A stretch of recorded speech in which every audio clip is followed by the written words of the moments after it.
Alors, pour ce qui est des symboles, vous avez vu qu'il n'y en a pas énormément. Par le clic droit, insérer un caractère spécial symbole. Oui, on a ça. Symbole de marque déposée aussi, de marque commerciale. Bon. Mais il faut savoir qu'on peut insérer plein de choses dans les blocs par quelque chose qui s'appelle texte glyphe. Alors, en ayant le curseur qui clignote dans le bloc, vous allez pouvoir aller dans texte glyphe.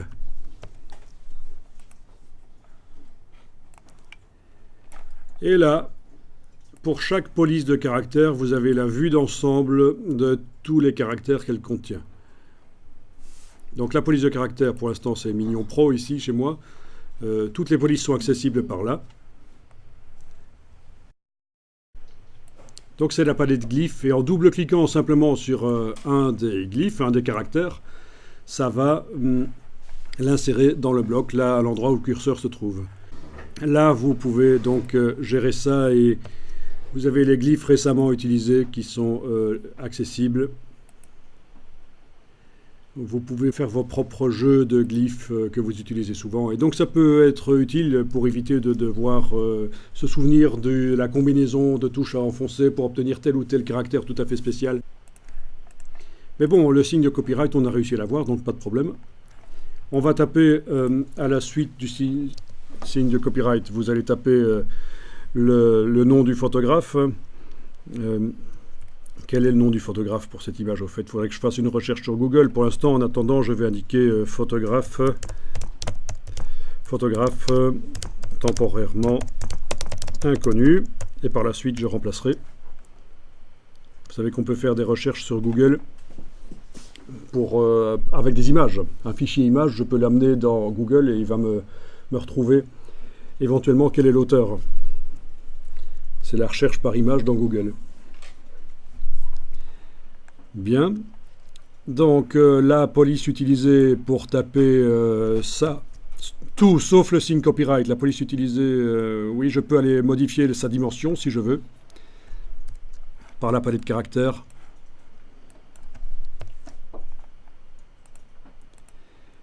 Vous pouvez aussi sélectionner uniquement le signe copyright et modifier sa dimension aussi par la palette caractères.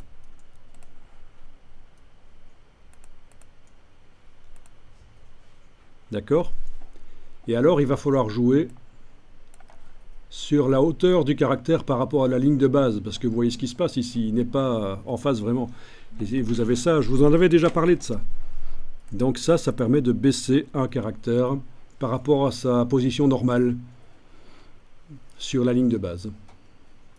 On peut mettre des virgules aussi, évidemment. C'est au millième de millimètre, si on veut. Mais bon, là, le baisser de 2 points, dans mon cas, ça fonctionne sans problème.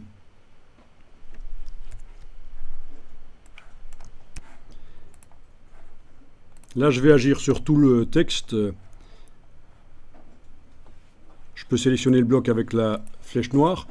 Et je vais lui mettre un contour blanc. Pourquoi? Parce que le texte va être noir avec un petit contour blanc pour que, quand on le met au-dessus d'une image, il va se superposer à une image pour qu'il soit toujours lisible. Je suis certain que si le texte est noir avec un contour blanc, que je le mette sur une partie blanche d'une photo ou une partie noire, il sera toujours lisible. Donc, vous avez sélectionné le bloc avec la flèche noire. Vous allez indiquer ici que vous travaillez sur le texte. Le texte est noir, on le voit, c'est la couleur du texte. On va maintenant modifier la couleur du contour. Vous mettez la case contour à l'avant-plan. Et dans la palette nuancier, vous allez chercher menu fenêtre, couleur, nuancier, vous allez chercher du blanc. Qui, dans un document de type impression, s'appelle couleur papier. Voilà.